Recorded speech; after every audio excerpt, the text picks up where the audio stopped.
You have to be consistent and disciplined every single day. Marry the process, divorce the outcome. That's it.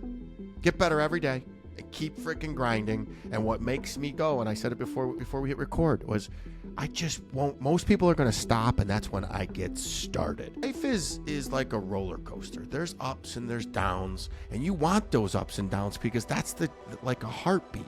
You know, that's your heartbeat. And if it flattens out, you're dead. Old adage, the harder you work, the luckier you get, and work works. And you know, the grind is something, but the surrender is everything. So I would tell you that, yes, you got to freaking do the work, but you also have to detach from the outcome. So the cheat code is... I heard you talk about your book and how you decided to write it more for your client base. And then, you know, the publisher's like, no, this is too good. We got to get this out there. And what's interesting to me about that is how cathartic the process was. I had never actually thought about all the things that I went through growing up until I started writing about it. And I condensed it into like one page on the, like I actually put that whole little story of my life on one page, and it started at like 4 pages because, of course, you know, in the beginning, the publisher wants to see all of the meat, all of the dirt, all of the things. Like, tell me more. And so I would, and then it condensed into one. But what was so cathartic was I revisited these spots in my life, and they were all, even though they were scattered all over the place, they were linear to where I needed to be. And I think that's a similar message. Did you feel cathartic when you were writing this? And did you feel like you got so much out that needed to be told? Let me comment on, you just highlighted Please. The high performance life mantra. It's when life deals you lemons, how do you deal with it? It's emotionally, intelligently responding to these triggers. It's the people that can't respond to those or respond to them with fighting fire with fire. 2 negatives make a positive. That's not the way it works. So just notice that's the harder than life. You know, I still am triggered. I still do the same things, but I respond and I process them. That's harder than life.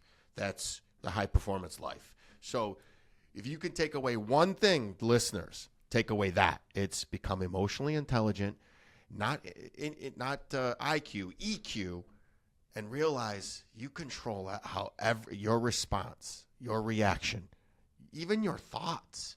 So you think better thoughts, you'll have better reactions. So cathartic. Oh, man. Dude, I don't know where I said it. It was probably on one of my podcasts. When I had to do the final edits, when they sent me the final manuscript, and I cried like a baby.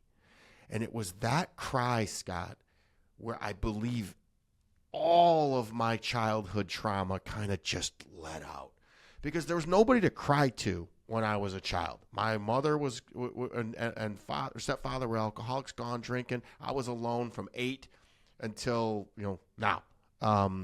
So if you cried, you're only crying by yourself. So no sense in crying. Man up, and that's the toughness and crutches that I built, and that's when I found my best friends, which was alcohol and being a big dude and being larger than life and being obnoxious. So yeah, it was very cathartic, and I just wrote it to just get it out to my clients, and then after they said, and they were right. So right now, I think this morning we're number 12 in the country at self-improvement for Harder Than Life, the podcast. We're aiming for number 1. And, just to give back and realize that I always say I'm a dumb old hillbilly from Warren, Michigan, but, that's just a fun little thing I say. I'm actually super intelligent hillbilly from Warren, Michigan. But I highly suggest, if somebody's got something, write a book, man. And who cares? It's just the concept of going through it. It took me a year to get it done. But those cries, when I was reading the final manuscript and editing it, were some of the best cries I've probably ever had in my life. And realizing, wow. And then if you've ever read the book, The Gap and the Gain, I realized, like, wow, I shouldn't be here. So I could sit back and go, woe is me. Mom didn't love me. Dad didn't freaking care about me. And they threw me out for garbage and nothing was ever good enough. Or I could say, look, I don't have a worry in the world. I have all the peace, clarity, and freedom one could ever possibly have.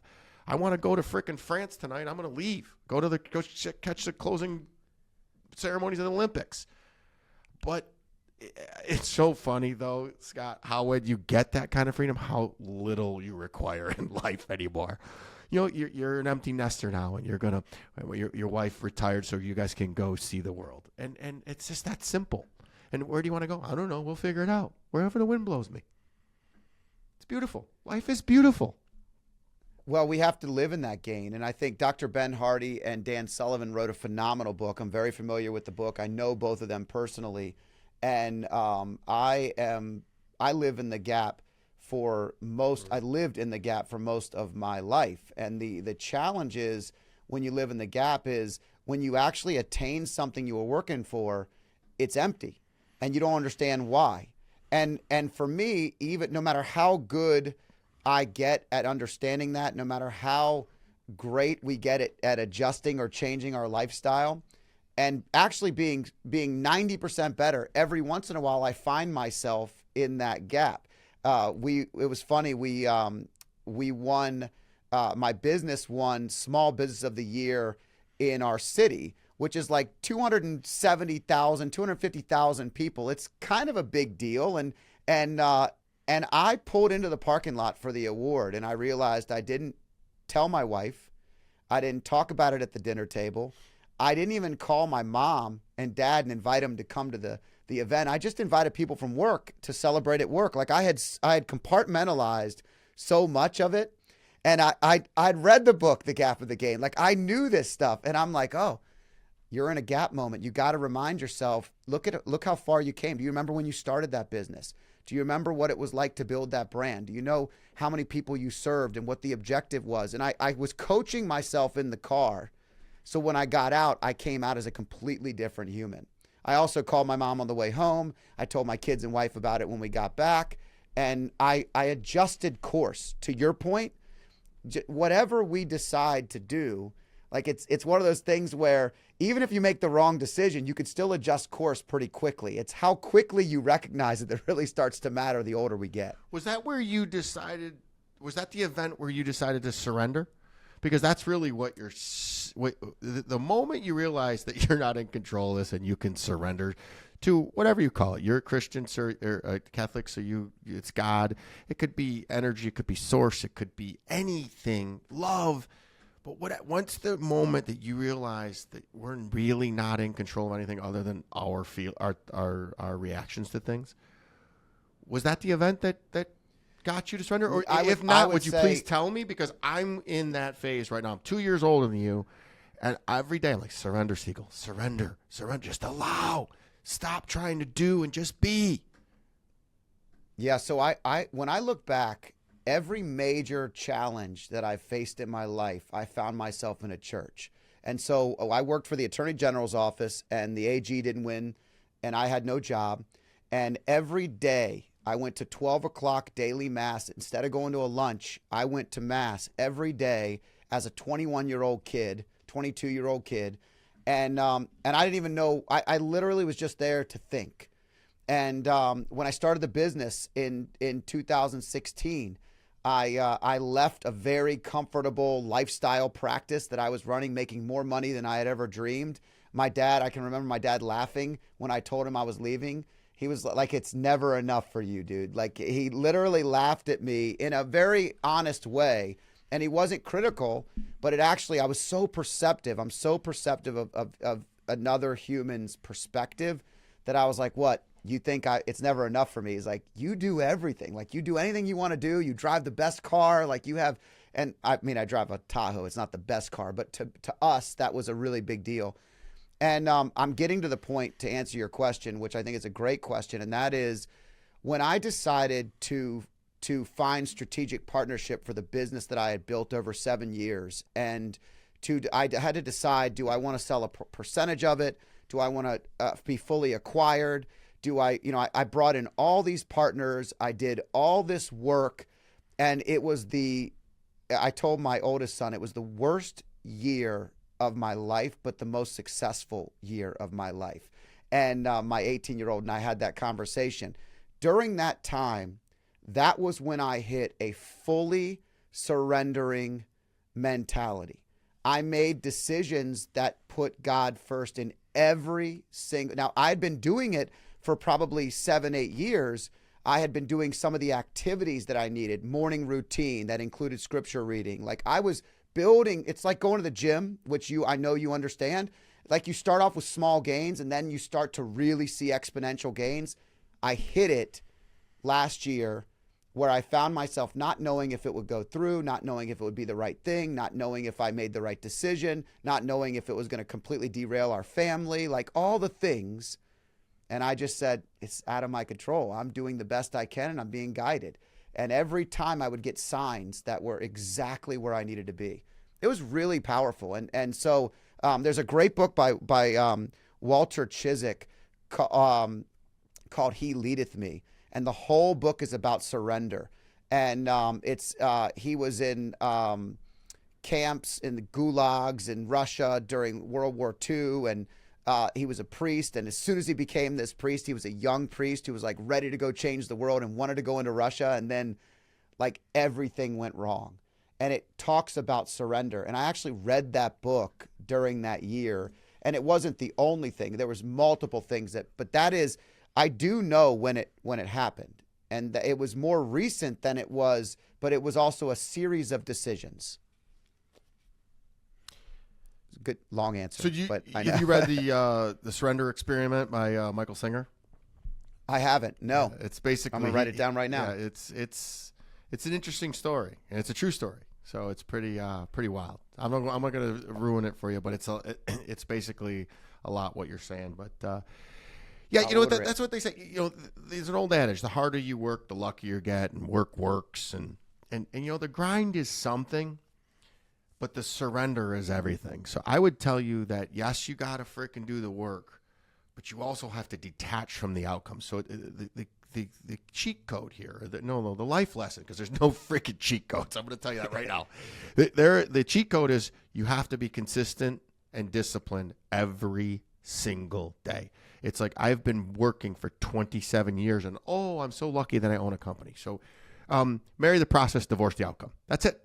Get better every day and keep freaking grinding. And what makes me go, and I said it before we hit record, was I just won't. Most people are going to stop, and that's when I get started.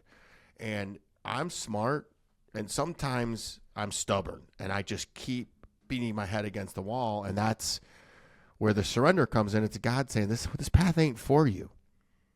And when I allow that, all of a sudden doors open that are amazing. So that's a lot of woo-woo stuff.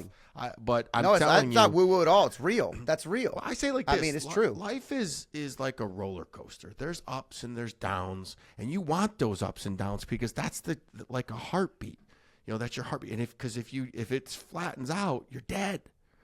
Who the hell would want that? That would be boring.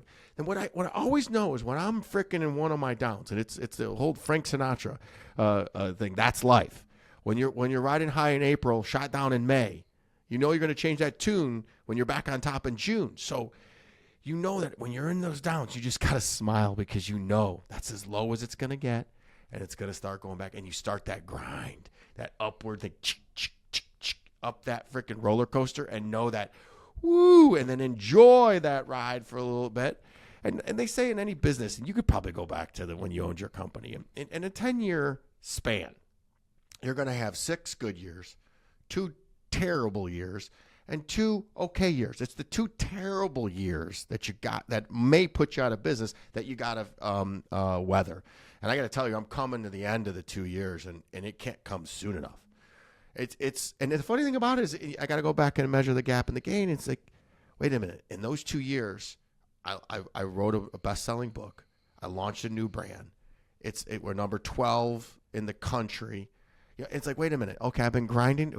Something really, really good is coming to this. And oh, by the way, we're now the National Technology Management is blowing up as a national brand because we can help companies of all sizes all over the country. We've built this simple and easy cybersecurity offering that I cannot believe everybody isn't doing. And we have never been hacked. We've never had ransomware. And it's just simple. And the reason why, it's the system. Everybody wants to fight you because, we need to have these 35 freaking system administrators and network administrators. And no, we've simplified it. We've made it easy. And you want to know who did it? A dumb old hillbilly from Warren, Michigan, who's not in IT, by the way, who's in criminal justice and sociology. It's because you're street. This is where street smart outdoes intellect. Robert Kiyosaki always said that. It was I read in his book Rich Dad Poor Dad. He said that the A students work for the C students and the B students work for the government. And so all the kids that were crushing it in high school that are intellectually, the highest level, there's a lot of C students that end up running companies. It's because they just hadn't found what they were good at yet a lot of times. What you're describing to me is the power of living in a life of chaos and understanding how to bring calm to chaos. And that means that's the same recipe that we use in business when we simplify the complex. What you just described is I lived in chaos. I know chaos. I understand chaos. And I made it simple because everybody that lives in that space that sees chaos, they're in a box. They can't get out of their box. You stay outside the box. You dip into the box to solve the problem and come back out. And to me, that's how you get the breakthroughs and the changes that can change the world. The iPhone or whatever it is. These things come from stepping outside the box. And from a lot of regular Joes, or as you call it, hillbilly from Warren, it doesn't matter. It's simplification. When you can simplify the complex and communicate it, you do something special, and that's worth following for lots of people, and that's why people follow you anyway. I mean, you simplify the messaging down to a level that people understand, and I think it's really, really empowering to people. That I know that's what your goal is to make it easy to understand, but it's far from it's a high level of intellect that gets you there. It's just a different level of intellect than what we were used to judging it on when we were growing up. Well, keep in mind what we're saying, and I say this: it's the KISS method. Keep it simple, Siegel. So, and here's the thing: we got to add value in this world, and we have to deliver results. And solving a problem is the greatest thing in the world. You give me a problem, we're going to solve it. And really, at the end of the day, it's a math equation. It's what are we trying to solve? What we want to do is we want to make sure that companies don't get ransomware, don't have a cyber attack, because you see the ripple effect of what's going on. The CDK attack, how you couldn't buy a car for a month. You had the CrowdStrike issue where it affected everything, including all the airlines, and it's still hurting Delta. It's like, so what can we do? And these companies all make this so difficult. And we said, let's just take the best of the best, blend them together, make it all work, and give you layers and layers and still allow you to do what you do best. And it works. It literally works, and it's scalable. It's the best kept secret for not long, though. Not very long. We're gearing up right now, a national marketing campaign through Harder Than Life and NTM and through my big, bold mouth. We're going to tell everyone. We tell the world. And we put it up on our website. Here's it is. And you would be amazed how anything new at first gets completely ostracized. And if I was a person whose job was to keep the system going, which is kind of like the U.S. government. I just thought of this. It's like, why would I embrace somebody who's made it so simple and figured out the answers? But the problem is their negativity does not outweigh my positivity. My positivity I will come every single day, and I guarantee you I will outwork your negativity. Yeah, and it's amazing how successful that strategy can be. And you also have to be used to hearing negativity. I think when you're an idea person, you throw a new idea out and people tell you it's stupid, it's dumb. I remember starting a wine festival. We're in year 15, 14 annual. We've donated over $2.5 million to local charities. It's Virginia's one of the fifth largest wine producer in the country. So it's kind of one of those that people don't always know of. But we decided to start something years ago, and it was all for charity. And I remember the first time that I brought it up, my uncle and I were talking, and he I was complaining about another event. I say, this is what we should do. This is my idea. I'm driving home. I get 3 emails on the way home. By the time I got home, I was reading these emails. They were all supporting the idea, right? Then I started to talk about it in the community, and people were like, "Oh, you thinking like 500 people? What are you thinking?" I'm thinking like 5 to 10,000 people. And every time I would pitch it, people would be like, maybe you should start small. Maybe you should do some dinners.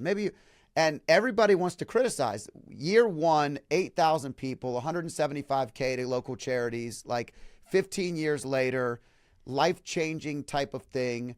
And it goes right to your point, though. All the negativity, you got used to drowning, like just immediately squashing and being like, it's okay, because if I fail knowing that I did my best working hard. And I'm okay with that. Other people might not be okay with that. They should get more comfortable with it, though, because it is a powerful thing. Let's dig into that. So that's external validation you're talking about. I get all of my validation right here. I don't care you telling me I'm awesome. It doesn't matter, because you want to know why? My stepfather literally, and this is where all the good stuff came, and I thank him for this. He'd tell me I'm nothing, I'm stupid, I'll never amount to anything, and I used that for years as a motivator.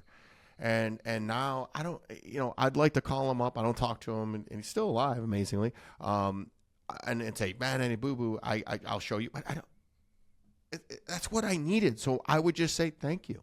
I needed that, because now, as you're growing, just look at my social media and see how brutalized I get. I don't freaking care. It's none of my business what you think about me. You can call me whatever you want. It just doesn't bother me. What is that old age-old adage? I'm rubber, you're glue. Whatever you say to me bounces off me and sticks to you. And usually that's what it is. It's one finger pointing away, 3 are pointing right back at you. And it's their own insecurity or trauma that they're projecting on you. And really, truthfully, when somebody calls me out and tells me, here's what I always hear: steroids, you take steroids. I'm like, I'll see you at 5 a.m. this morning. I was already at the gym at 5 a.m. I don't miss a day. I work out 7 days a week. Oh, that's because of the steroids. Okay. Come on over. Come train with me. I've looked like this for 30 years, and I built this body out of fear. And now I'm weaponizing it, because when I walk into a room, I'm not your normal IT guy. So, yeah, you can turn a lot of the bad things into positive things. And then I did that, and I'm going to continue to do that. And I'm a work in progress every single day. And if I can do it, anybody can do it. So if anybody's seen the movie 8 Mile, with Eminem, that's the way we grew up. I went to high school with Eminem. His baby mama that he always talks about killing, they lived 2 streets away from me. She had a sister. This is how crazy it is. Her twin sister OD'd, or I heard something. She's dead. And it's just, this is way, most of my friends are dead or in jail. So I'm here with house money, man. And I don't have any wants. I don't have any desires, but I worked my butt off. And I can tell you, there's somebody been watching out for me, because I've been in near-death situations many, many times. That's why I knew there's definitely a higher power, because somebody's looking out after me. Well, when you're making a difference for a lot of people, when you're, sometimes you have to dig deep into what your strengths and your talents are. And if your talent is taking chaos and bringing it to calm, taking complexity and bringing it to simplicity, packaging and positioning that to share a message and then communicating it to people that makes other people empowered to do the same thing, that's touching a lot of positive lives. That's creating a lot of positive movement. And I'm shocked at how impactful just the positive motivational stuff that goes out, or even sharing a part of your life, and the people that will send you texts or DM you, or just say, when you see them, say, hey, I don't ever comment. I don't ever say anything, but I love listening to your show. I really appreciate it. And people do these things all the time. And you know that that's something that they needed to hear. And it's no different than you or I. There's something that you will say to me, or I will say to you today, and you're like, I needed to hear that today, because it helps us. Knowing it isn't doing it, right? Like we have to do it every day, and showing up is doing it. But it is nice to hear those affirmations. And I think what you're saying is you're taking that negative and you're balling it up and throwing it into positivity and putting it out there for people and sharing it. And I think that's awesome. Well, I did that. Well, now I've kind of getting rid of all the negativity in my life. I don't have any. There's no room for negative or energy vampires in my life. As a matter of fact, that's the only way I get rid of you. You come in, you start being, we're just thinking, you're negative, and your energy's bad. I'm going to give you one chance, and then it's my boundaries are tough, and they're non-negotiable. And I don't negotiate with myself. So it's like yesterday I posted, I wanted to sleep in so bad. I wanted to skip the gym. And I slept in a little bit, but I sat there and tried to negotiate with myself, and there wasn't one iota of me that was actually buying it. It's like, you could take today off. You've worked out for 30 days straight. And the whole time my body's like, yeah, right, you're getting up and going. And first thing I did is get up and going. So I just don't know what I mean. And to give you your story back is, you know what I needed to hear today? I needed to hear that surrender, because you saw me when I first logged on. I was like, whew, we're trying to do some real unique things with AI that's never been done before, and everybody's default answer is no. And I love no, because when you get me to no, that's when it's go time, because I make the impossible possible. I have a team of work family of geniuses, of propeller heads that I call them, that make every harebrained idea I come up with to fruition. And you give me a problem, we're going to solve it as a team with technology, and it's freaking cool. And guys, if you're afraid of AI or of anything in this world, you're missing out, man, because this is an opportunity that all you need to do is show up and show out, and you're going to win. And stop getting worried about, I got a news flash. You're in the financial business.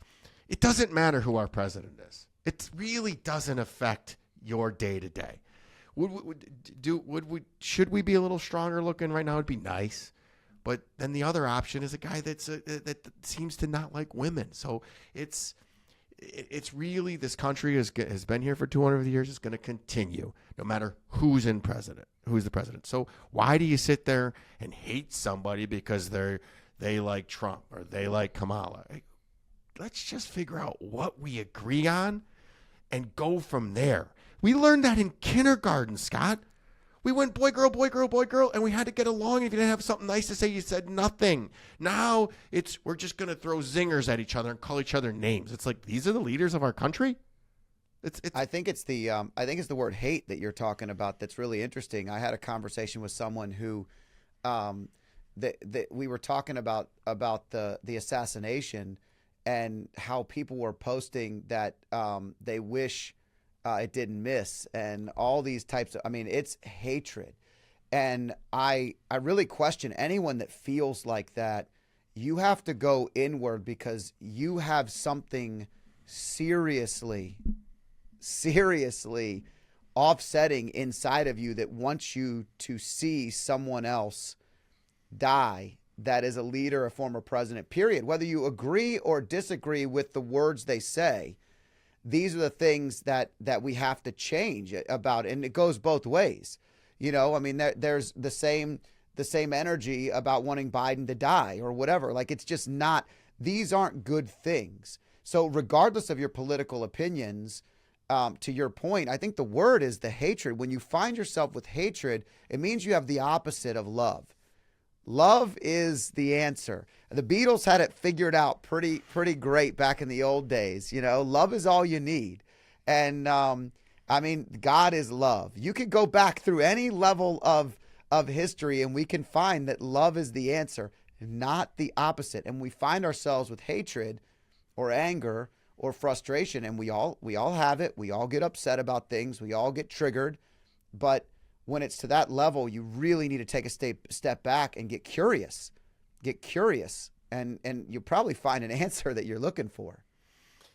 Yeah, my whole moral story was that we have gotten away from what got us here, and we got to get back to it. And it's together we rise, divided we fall, united we stand. It's what's because of the United States of America, and this whole, we've advanced as people, and I'd like to see some advancements. Technology exists today for us to have 100% clean elections, yet we don't use it. It's blockchain. We have to run models with term limits. We have to run models with 3 parties. That's called advancement. At any time that you have 50% of a country, and that's what we have right now. 50% of the country is always upset. So that's just not any kind of advancement that we're going to make. So, and I would tell you it's through having love and respect and communication. And somebody doesn't always have to be upset. I mean, I'm outraged. You disrespect me. Oh, did we really? I mean, you saw, and again, I keep this very neutral. I love everybody. I do. And unfortunately, I love the people that are meanest to me even more because they need it more. And it's counterintuitive. I get it. You're supposed to love the ones you're with and the ones that support you and the ones that are in your corner. But I kind of give those other people up because I used to be that person. I used to have a chip on my shoulder and believe that the world was out to get me. And it isn't. It isn't. And I got a newsflash. Trump nor Kamala really care about that. They've got their own agenda, and that's usually, one of my favorite books is The Four Agreements. I have it right over my shoulder. And the two hard ones are don't take anything personal, don't make any assumptions. That's really what this is about. Don't take anything personal. It's never about you. You call me a freaking jerk off, something you're feeling about yourself. It's nothing about me. So, I mean, life is much simpler than we make it. And I got a newsflash for you. Money makes it easier, but it doesn't make it better. It's not the answer. If I make all this money, you say, I've said this before. You've said you'd be happy when you had the things you have now, but yet you're not happy. Because when you're a winner, you're still moving those goalposts. So why don't you just be happy today? Because we're not guaranteed tomorrow. Yeah, it's that growth mindset, right? The growth mindset is a blessing, and it's also at times when you're constantly trying to get better, it can be a challenge. And but it always errs on the side of blessing because you're able to look back and identify where you've come from and really the difference between the gap and the gain. I still love that. I love that whole thought process because that gain is really something that enjoys the process, like you said earlier, and that's the challenge. I think when you were fighting against the world, I always say that my back was on the ground and I was punching up constantly, waiting for someone to take a swing.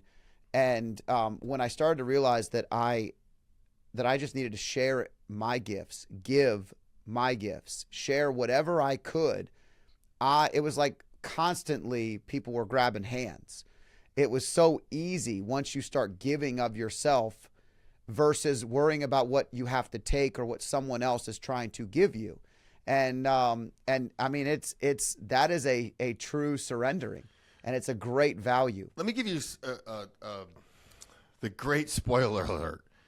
If life constantly is giving you negativity, there's something in your life that you're not changing and you're not listening to. So if you're doing the same thing over and over, if you're on that hamster wheel, it's time to just jump off the damn hamster wheel. Because that's literally, and I was that person. I'm like, why does negative things always happen to me? Because life, universe, God, source, energy, whatever you want to call it, was trying to get my attention. And if you look backwards at all the bad things in your life, they were aligning you in a direction. Some of us figure it out, you and me, and some of us don't. And the ones that don't, it's banging them in the head. And unfortunately, that's learning things the hard way. And some people won't even learn it the hard way. And that's sad because you're going to go and you're going to be on your deathbed and you're going to go, wow, why did I freaking grind this? Or worse yet, so one of your choices is going to end your life early. Man, I don't know. I just recently started living, so I want to live. I'm going to live to 120, and I'm going to torture everybody that's trying to be negative Nellies and energy vampires. Because as I said, man, my positivity has got more oomph in it than your negativity or pessimism ever will. What are you trying to accomplish? Like, what are some of the goals that you've laid out in this positive vision? I know that you have an up and coming coaching platform. You have the book. What do you see yourself doing in this next chapter? Well, our mantra, number one, my why is my daughter. I do not want my daughter to grow up the way I did, and she's not. And she was at a party the other day. She's 15 years old, so everybody's starting to experiment with drugs and alcohol. And as soon as the drinking started, she's called me up, Dad, come grab me. And she's like, man, you were right. And I was like, yeah, I was 15 once before too. It's like, I knew it was a Tuesday night in the middle of the summer. People are going to rip it up. No big deal. I don't care. And I said to her, I was like, hey, go ahead and try it. It's you're going to do it one day. At least do it when you're with Dad. So she, number one is, and we've accomplished that. I just looked at her college savings money that I put away, and I'm like, ooh, she's good. So we've done some things right, and we've created a safe zone for my little daughter to look at her big bad dad and know that that Dad's always got her back. So mission, so far so good in that one. Next thing is we want to donate $1 million a year to charity from the Harder Than Life brand. This is not to get rich. This is not to buy a jet. This is to give back to people like me who didn't have an option, didn't have a choice. And we're right now we're donating to 3 charities. One is Face Addiction Now, which helps families who have an addict in the family, because my father was that way. He died at 46, your age. And it creates such a financial and emotional burden on families when you have an addict. It's just a problem. And then we have the Children's Foundation, which supports Ronald McDonald's and all kinds of children's charities. And then we do this one called Variety, which gives prosthetics, arms and legs to children. So you see that a little bit of addiction, a lot of children, because not everybody can overcome the adversity that I did. And I got a newsflash for you. I've said this 1,000 times. Adversity just left. It's here, or it's on its way. So we might as well buckle in and get used to it, because that's where you become who God, universe, source wants you to be. They are giving you the task and the tools and the steps it requires to become harder than life and become the high performance lifestyle person that you need to be. But some of us just keep doing the same thing, and they're ignoring it. And guess what? It's going to continue and continue and continue. And that's what my life did. I can look back at every single hardship and say, oh my God, why didn't I just listen? Why didn't I take the note? And it ended up being, it was just surrender, stop drinking the frickin' alcohol, and go make a bigger cause. And once I did that, all of a sudden, all kinds of doors open. And with different levels, you meet different devils. So I accomplished that. And now it's how do we get the podcast to number 1, and how do we meet the $1 million goal? And it's through the coaching, through book number 2, which will be coming out. And by the way, I want to use this time that we do have a coaching program coming out. It starts mid-September. I don't know when this is going to air.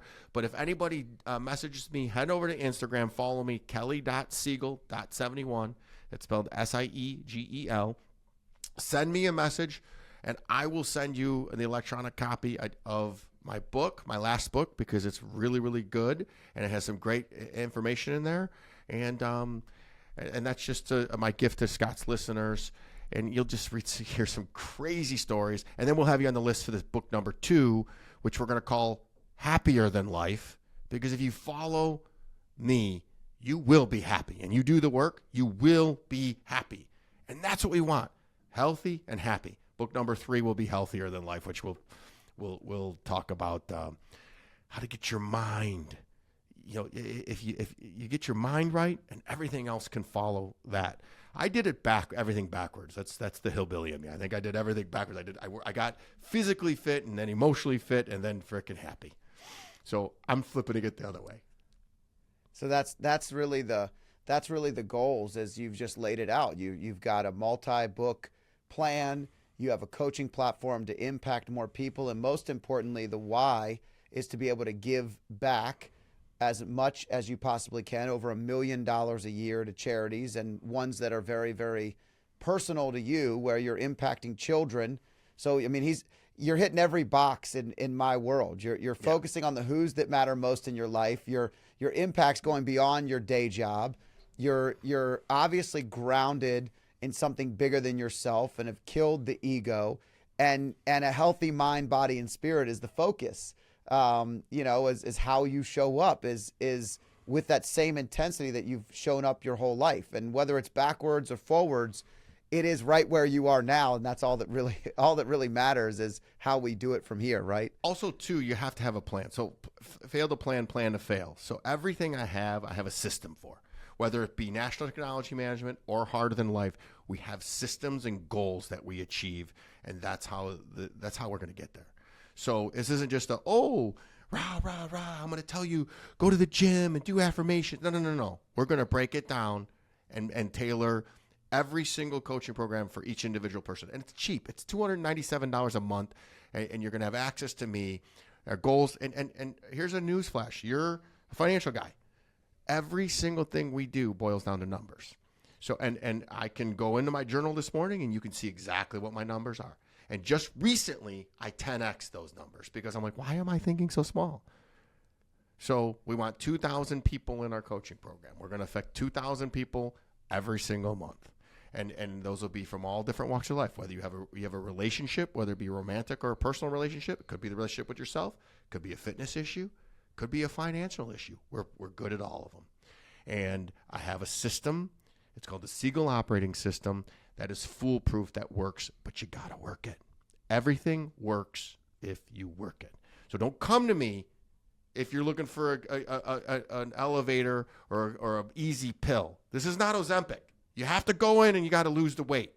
But I'm going to teach you how, and I'm going to motivate you and inspire you and bring you along the way. And then I have access to so many cool people that can help you, whether you're morbidly obese, moderately, or you're just looking to freaking get a little bit in shape. And even at my age, have a 6-pack of abs. Are you, do you do some things every day that are like your ways of operating? So an example is, like, I realized years ago that I have to get off to a good start. And if I don't, then it disrupts my ability to think clearly all day. I also need more sleep. And in order to have more sleep, I actually have to feel like I accomplished something for myself. So instead of staying up late and trying to capture parts of the day, if I do some of that early on, I'm in a much better mind space. I have these like tricks that I do internally for me because I know me. What are some of the things that you're doing? They're not tricks. They're called habits and rituals. Yeah. So and I just want to correct you on that. So you were about to ask me, what do I do? Yeah, I have, my days are scripted. And if I deviate, I feel off. And it's by the time most people wake up, I've got almost everything done. So it's very simple and very easy. This is part of, and now this is what works for me. And I'm always tinkering. But for me, I wake up in the morning and it's a big priming phase. It's the body, the reticular activating system wants to keep you feeling the same way you do every single day. So you have to interrupt it unless you're winning. Then you want to keep that going, keep repeating what you did. So that all too often we're not winning and we keep doing the same thing over. So that's what keeps us on our familiar misery path. So you got to interrupt that. And how I do that is when I wake up, it's a big gratitude. I wake up, I say 3 things of gratitude. I walk into my bathroom. I high five the mirror. I tell myself I love me. And here's what you want to talk about. Don't do. I don't look at social media.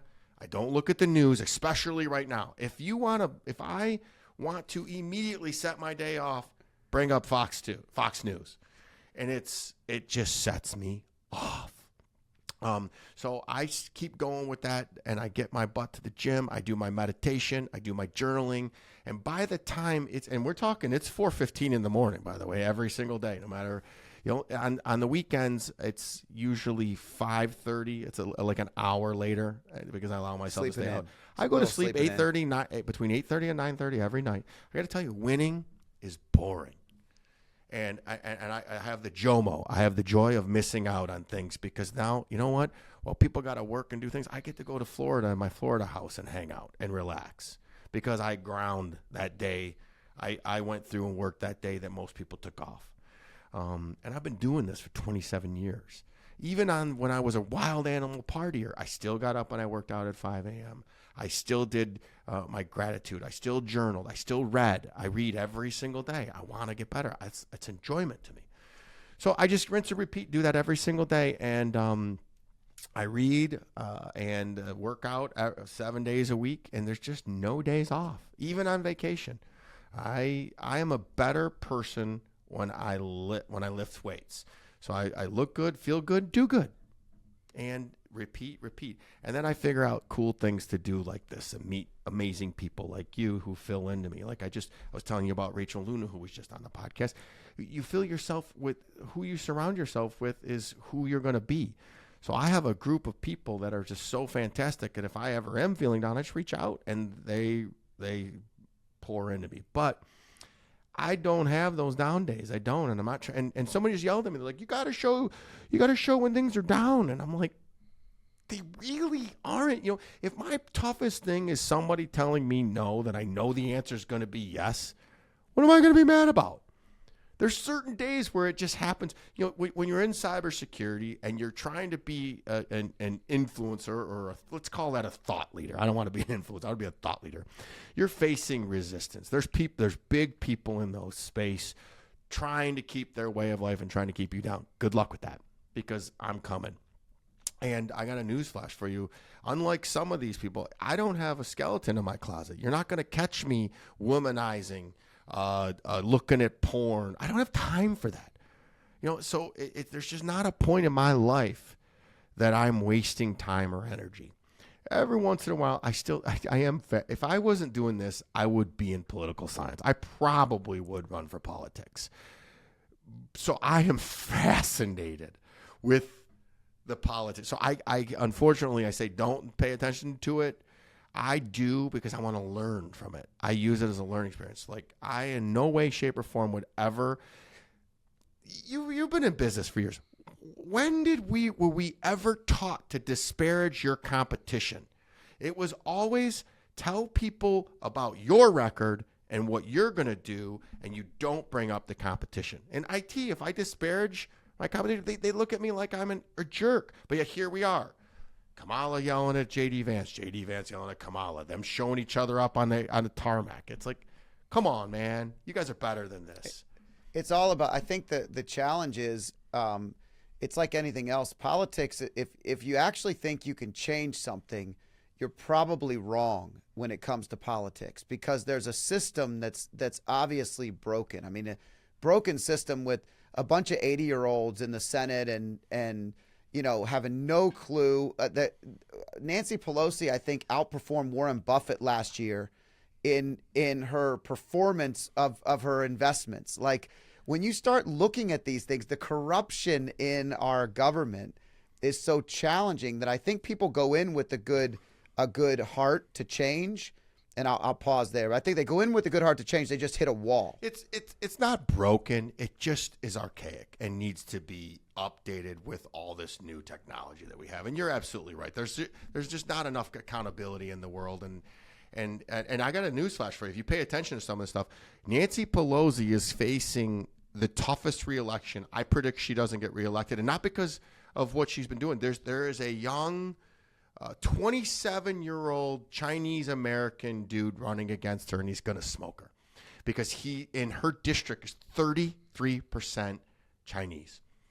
And wow. I think people have had enough of her rhetoric, and again, I'm sure she is a nice lady. I'm sure that her husband's a nice lady. But for it to be so extreme one way all the time, and then you saw her on, was it Trump's, where she ripped up the State of the Union. We're better than that. We're Americans, and it could go the other way too. I mean, Trump calling people names. It goes both ways. We're learning exactly of what not to do, and that's what I pay attention to. Is like, okay, what can I do to affect change with my, decent sized platform now? And I'm going to be the model of what winning looks like and what good looks like. And I hesitate to use good and bad, because it's really just the outcome that you want to have in life. Make decisions on that. Who says it's good or bad? Because there's somebody that wouldn't want to live my life. Most people don't want to wake up at 4:15 every single day and go to the gym. There's a lot of people that way. So it's just living the life and making the decisions to the outcome that you want to have in life. And right now, when 50%, when we're constantly bickering, it's 50% against each other. That's not winning. We in a simple majority, that's got to stop. We have to do a bigger majority than 51%. But I got to tell you, and this is the positive in me, it's coming. It may not be this election, but it's coming. And sometimes, like you saw in my life, you have to hit rock bottom. Rock bottom. And here's a news flash. I never hit rock bottom for me to make massive change in my life. I just had enough is enough. And I believe this country has had enough. And I know we're not supposed to talk politics, but I got to tell you that I really do believe people have had enough of this. And I think that this will be the final stage of this back and forth. And at least I hope so. I don't think you can not talk politics right now to some extent, because it's inundating everybody's lives and feeds, and you can't turn on the Olympics without politics being, on it. You can't turn on any. You try to escape. I can't even watch Sports Center without watching. I used to escape in Sports Center, and now every single week or day in Sports Center, it's some kind of like politically motivated messaging. And I'm like, can I just get back to watching basketball or football? And keep in mind, and escape. It's an opinion. So you're old enough to remember that when the news anchors used to report just the facts, and now it's opinions. And unfortunately, I'm not. This is where the technology has gotten so crazy, because if you have an opinion, the algorithms pick it up from your search engines, from what you're buying, and then they keep feeding you with that, so you think you're right. So one of the things that I always tell people to do, and I do this, man, when I watch the debate, I flip between CNN and Fox to get both sides. And it was then that I went, uh-oh, we're in trouble, because even CNN said how bad Biden was. But now, listen, man, I'm not swaying one way or the other, but we are a democracy. And what's happening right now is no longer a democracy. You have a woman running for president who hasn't won one vote. One. And that scares me. Well, and how about what's scarier to me is that scares me, but what's scarier to me is that we're forgetting that Joe Biden has been inept for an extended period of time, and nobody is holding that level of accountability. No media, no questions. We just watched a debate where he was smoked. I don't even know that he knew what he was saying in any capacity, and that's been what's been reported in little offsets. It's funny because you'll hear people call people conspiracy theorists because they're curious. Now, if you're curious about something, you're conspiring against the machine. But in my opinion, more curiosity will give you exactly what you're talking about. And one final point, you talk about positivity. What makes me super excited is the fact that the founding fathers. I have a flag behind me for those listening, and it's a piece of art that actually has all these faces, words in American history, and it's all through. There's Martin Luther King Jr., there's Marilyn Monroe, there's, you name it, it's on this flag, and it's all embedded in it because it's the parts that make us great. But the founding fathers built a system in the 1700s that still is the best system in the world. The three branches of government, the ability for one to be able to protect against the other, to me, if we use that might be archaic in the word I use, but it's a good archaic. There are adaptations that could potentially be done, but man, what an unbelievable system we live in. What a beautiful country where you can start something from scratch, build it to something great. You can come from adversity, become something great. Like, there's so many great things to keep in mind. But going back to the point that we were making, like the hiding of these things and then nobody being curious about it and just moving on to the next social media topic. That's the problem. That's where the algorithm is negatively impacting people's curiosity. Yeah, that's scary, because if you think about it, and again, it sounds like we're leaning one way or the other. But trust me, I'm not. And No, this is just being curious. when you look at an assassination attempt, and we're no longer talking about it, and we're less than a month from it, like, how do we not have answers on it? Google it. Google it. You can't even find anything. How do we not have answers?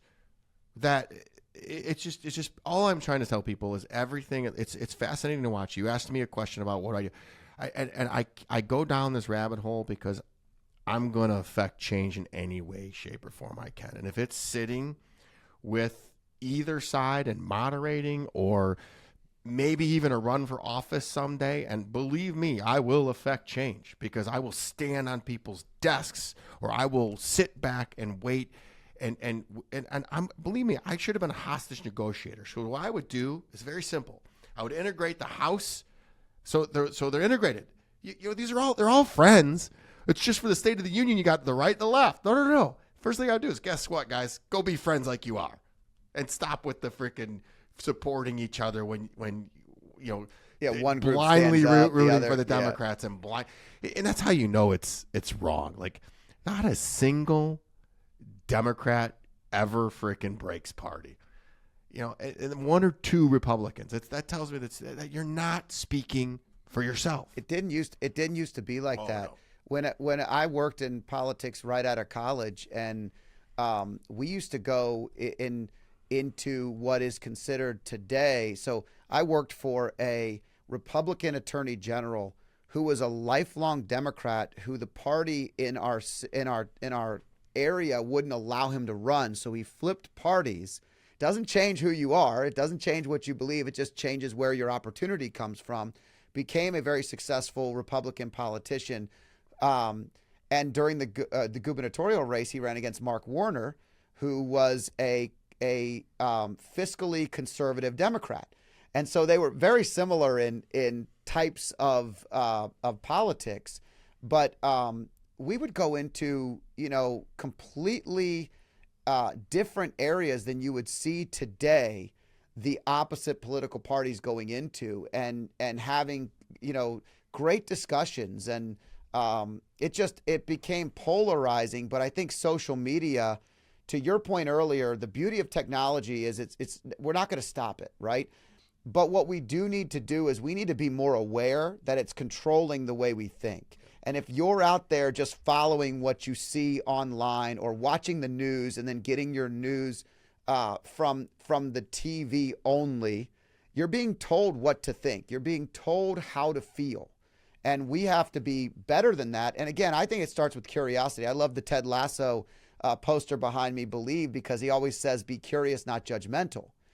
And in that show, it's a great, if you haven't watched it on you probably, there's not a ton of time. It's one of the shows I've watched that I've really enjoyed, but it's just a lot of things about making the world a better place. And it starts with curiosity, not judgment. Where we were going with that was me saying, I basically watch the news because of the election to know what not to do. It makes me a better leader in my organization to realize that we're going to communicate. We're going to talk about the elephant in the room, and we're going to talk about vulnerabilities, and we're not going to call each other names, and we're not going to be victims. And it allows us to move forward. And like you said at the very beginning, with love, to make as much impact as we can, with faith over fear, with positive mental energy. I love it. Kelly, it's been an honor having you on the show, man. We could talk all day. I actually just had Anthony Scaramucci on last week. That hasn't come out yet. All he did was talk politics, and I've never talked politics on the show. So it's interesting that it's a couple of episodes in a row. It'll be really interesting to see. But I love our message today because we're talking about positivity, love, making the world a better place. It's not politics in the way where it's controlling our lives. It's how we can actually control ourselves, make good decisions, and impact the world to be better, which is what you're saying. And by the way, I would not mind if you ran for office with that mentality, because regardless of which party you ran with, you'd be working for the betterment of humankind, not just yourself. The party of the Constitution is what I would be a part of. And I would tell you this much, is that the two-party system is going to be one of the first things that goes. You watch. It's insane. You cannot have advancement. So I want to leave everybody with one of my favorite sayings, and you're going to love it. It's Ram Dass said this: love everybody and tell the truth. And if we all did that, this would be a better place. And it is, and I say better, we're still the best freaking country in the world. It's the best place to work. You don't think you're about to go travel the world and you're going to see that. And it's going to be scary.